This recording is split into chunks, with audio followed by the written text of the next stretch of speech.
বাংলাদেশের রোহিঙ্গা অনুপ্রবেশ ঠেকাতে স্থানীয় বাসিন্দাদের আন্তরিক হওয়ার আহ্বান জানিয়েছেন কোস্টগার্ডের মহাপরিচালক রিয়ার অ্যাডমিরাল জিয়াউল হক।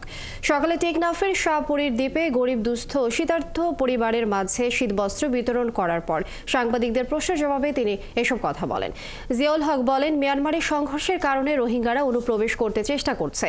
কোস্টগার্ড বিজিবি তাদের প্রতিরোধ করার পাশাপাশি অনেকে পুশব্যাকও করছে, কিন্তু স্থানীয়দের সহযোগিতায় কিছু রোহিঙ্গা বাংলাদেশে প্রবেশের চেষ্টা করছে। সে ব্যাপারে সজাগ থাকার পরামর্শ দেন তিনি। এছাড়া মিয়ানমার থেকে আনা মাদক সেবনকারী ও কারবারিদের ব্যাপারে আইনি ব্যবস্থা নেওয়ার কথা জানান তিনি।